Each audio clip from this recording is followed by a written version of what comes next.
Bonsoir, voici l'analyse technique du CAC 40 pour le 23 septembre. Alors aujourd'hui, nous avons des indices qui décrochent. Je vous avais parlé donc d'une Bollinger qui se resserre et un retour à la volatilité, nous l'avons eu. Alors bien évidemment, le secteur automobile a été affecté en raison donc de la nouvelle de Volkswagen. On sait qu'ils ont mis une enveloppe de 6 milliards de côté pour essayer donc de payer l'amende qu'ils vont avoir. Et ça ne sera pas suffisant et donc actuellement ils sont sur un conseil d'administration pour voir un petit peu comment ils vont faire. Demain matin, au niveau du calendrier économique, 8h45, le PIB donc sur le T2 de la France, à 9h le PMI manufacturier toujours de la France, 9h30 PMI pour l'Allemagne, à 10h ça sera le PMI zone euro, 15h gros rendez-vous puisque Draghi s'exprimera et 15h45 le PMI USA. Donc ça sera les points de rendez-vous à ne pas manquer.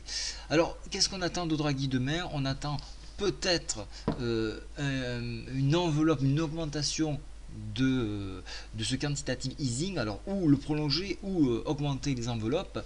Alors ça c'est ce qu'on entend dans les bruits de couloir. Il n'y a rien d'affirmé pour l'instant, donc en attendant on se tient à ce qu'on a actuellement, c'est-à-dire un indice qui décroche, qui n'arrive pas à dépasser la médiane de la fourchette d'Andrews, et donc vu que MM7 ne tient pas, on va chercher successivement les points pivots, donc les 70.7 puis les 78.6 ici à 4448, tout juste rattrapé par la Bollinger, et vous voyez que là on évolue hors Bollinger, donc ça c'est assez rare, hein. On a très peu de pourcents de chances de voir un indice ou un titre ou peu importe, quelque chose qui évolue hors Bollinger, et c'est ce que nous avons, nous l'appelons un T1.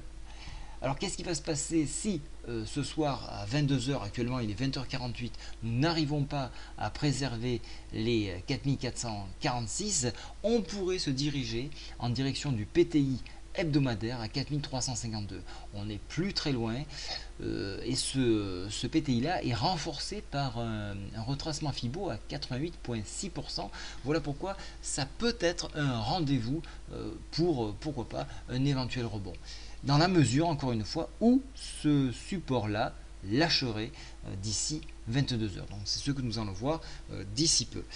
Si toutefois ce support venait à résister, on pourrait envisager donc un retracement de la moitié de cette bougie, hein, donc alors c'est pas un Marubozu, mais on pourrait avoir donc une récupération, une prise de bénéfice et donc une remontée aux alentours de 4495, ce qui correspondrait à peu près à 50% de cette bougie. Donc voilà un petit peu le scénario que l'on peut envisager pour demain. D'un point de vue graphique, on reste sur une configuration baissière. D'un point de vue indicateur technique, on est en train de flancher. Alors le stochastique, lui, est un indicateur qui est beaucoup plus rapide. Il a donné une tendance baissière. La MACD, elle, est sur le point de changer, mais il faudra attendre la bougie de demain pour confirmer cela. En attendant, surveillez ce support et surveillez le PTI hebdo. Voilà, je vous souhaite à tous une très bonne soirée. Au revoir.